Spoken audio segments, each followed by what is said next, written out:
GCash to PayPal with 4 easy steps. Let's go! Step 1. Dapat meron ka ng GCash Visa Card at dapat activated na ito. So if hindi pa activated, search mo lang tutorial ko na ito sa YouTube para ma-activate mo na. Additional info, make sure hindi pa expired ang GCash card mo kasi once expired na ito, hindi mo na magagamit at kailangan ka nang bumili ng bago. So if hindi ka marunong pumili, may tutorial ako para dito. Search mo lang sa YouTube channel ko. Karagdagang kaalaman, dapat pala fully verified ng GCash mo para makabili ka ng GCash card at magamit mo ito. Tanong, what if kailangan ko na po ang PayPal balance agad-agad at wala na po ako time para kumuha ng GCash Visa Card at maghintay ng ilang weeks? In that case, message me at my FB page or Instagram tulad ng ginawa ng subscriber ko at FB followers kung saan pwede kayo makipag-trade sa akin ng PayPal balance kapalit GCash balance.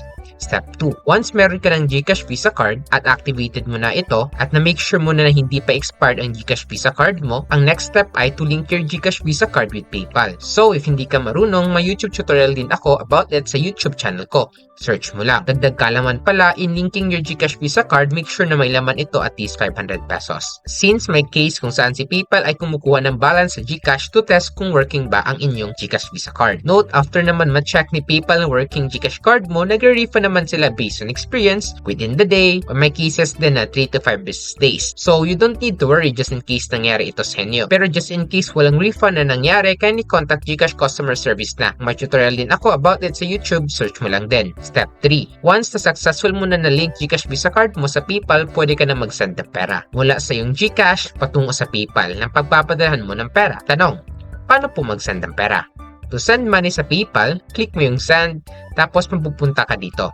Type mo yung email ng pagpapadalhan mo ng pera tulad ng ginawa ko, tapos mag-a-appear ito. Click mo lang yun. If yan ang profile ng pagpapadalhan mo ng pera, tapos makikita mo ito. Dito banda, type mo amount na gusto mo isend tulad ng ginawa ko. After that, click mo itong next. Tapos mag-a-appear itong payment type. Piliin mo itong for friends and family para buong matanggap ng receiver ipapadala mong pera. Kapag kasi itong goods and services, may additional PayPal fee ito ranging from 1 peso to 10,000 pesos depende sa amount na ipapadala mo. Kaya, piliin na yung for friends and family. Tapos pag napili mo na yun, click mo na next. Tapos mapupunta ka dito. Pansinin mo na nakalink GCash Visa Card ko kung saan magsisilbing itong way para makuha ang pera from your GCash patungo sa PayPal ng pagpapadalhan mo ng pera. Pansinin mo din na may fee na 32 pesos. Ito yung PayPal cash and fee pag sa paggamit ng iyong GCash card. Kaya ang total ng mga kaltas sa GCash mo ay 532 pesos. Tanong, paano po kapag international po ang pagsasandan ko ng pera? Kapag ganun, may additional fee si PayPal. So instead of 32 pesos, magiging 307.93 pesos. Kasi PayPal fee from using GCash plus PayPal international fee is 307.93 pesos. Kaya 807.93 pesos babayaran mo instead of just 532 pesos kapag sa Pilipinas lang pagsasandan mo. So ang tanong, magkano po yung standard percentage fee? So wala talaga silang standard fee, pero bumababa ang percentage fee habang lumalaki ang amount na gusto mo i-cash in, as you can see in this table. In terms naman sa international fee, kapag 50 pesos to 250 pesos, nakikita ninyo 1:1. So 250 yung amount na sisend mo, 250 din yung fee. Pero once naging at least 300 or above, maintain na yan ng 270.93 yung fee. So if naintindihan mo na yan, balik tayo dito. Then kung okay lang yan sa'yo, ang 532 pesos at enough naman GCash balance mo, click mo na send. Since local lang naman pagsasenda natin. At masasend na yung pera. Click mo na yung done, tapos mapupunta ka na dito. Paano po kung gusto ko i-cash in PayPal account ko, yung pera sa GCash? Step 4 tayo. Ask your friend to send the money back. So gawin mo lang is mag-send ka sa kaibigan mo, then inform mo lang siya para isend na yung pera pabalik sa'yo.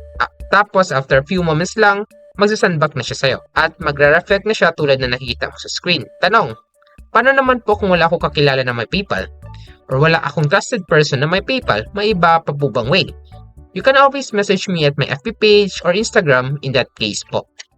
Helpful ba ang video na ito para sa'yo ay gusto mo din matutunan paano mag-send ng pera from PayPal to GCash? Mag-tutorial din ako. Para dyan, click mo lang ito. O di kaya gusto mo matutunan paano mag-send ng pera from GoTyme to PayPal? Mag-tutorial din ako. Para dyan, click mo lang ito. So if you want more videos like this, don't forget to like and subscribe.